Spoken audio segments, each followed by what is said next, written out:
You're about to take what could well be the most important tour of your life. It's going to be a worldview tour. We are going to turn and gaze upon the face of God. What should we hear? What should we see? You are going to be amazed.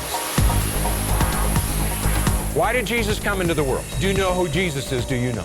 From time to time, we're going to bring some experts into the classroom. The world is reeling with uncertainty. It's almost like it's in the air. Truth is fundamentally about who God is. We're challenged to either confront culture, to abandon it, or transform it. Is our culture filled with lies? This is a battle of worldviews. Do you really believe that what you believe is really real? Evil, what is it? Where did it come from? Why is it in the world? Who is God? Who is God? Who is man? What does God say about who man is? What takes us captive? What is insanity? What is the world's view of work? God is a God of social order. We're going to look at economics, art, media, music, and literature in this sphere of labor. We're going to look at the area of philosophy and ethics. Everything is about relationships. There is no direction you can travel in which God has not spoken. I want us to look at the answers that we get from both Christians and non-Christians.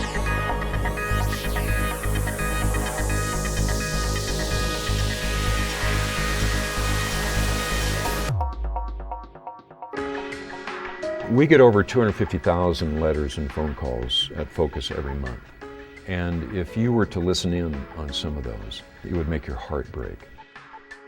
The body of Christ has so bought the lies of the world that we have not only conformed to the world, but we are suffering deeply from the consequences of believing those lies.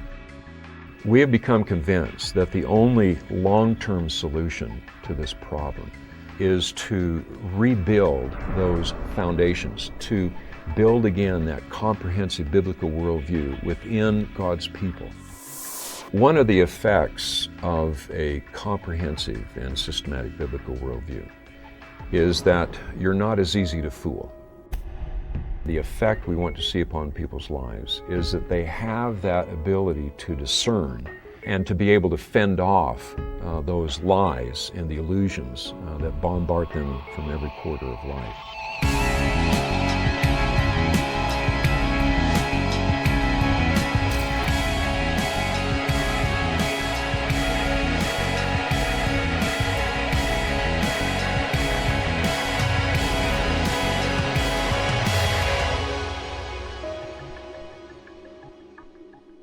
So we are deeply concerned about taking part in an effort that will not just treat the symptoms, but will go to the root of this problem, which is a worldview problem.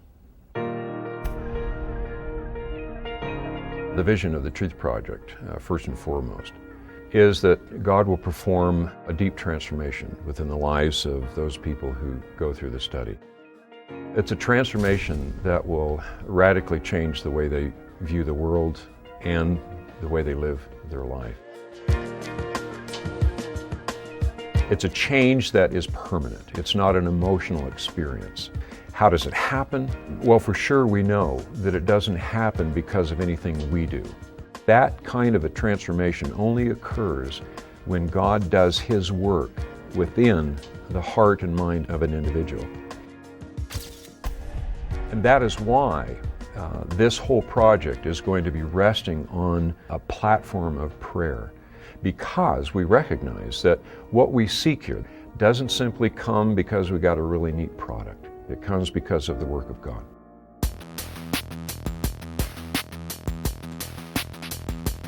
It is a long time coming, a project such as the Truth Project. I think that the Truth Project is one of the most significant things that Focus on the Family has ever undertaken.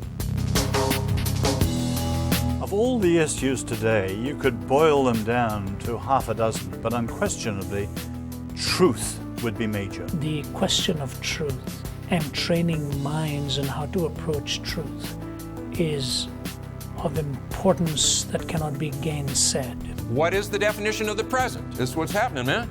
Right now. What is the meaning and purpose of life? This is where the battle rages. I guess in the end, what we're really after is that we will see God's people hunger for Him, that they will continually be conformed more and more to the image of Christ. And what that means is when He weeps, we weep. What He calls evil, we see as evil.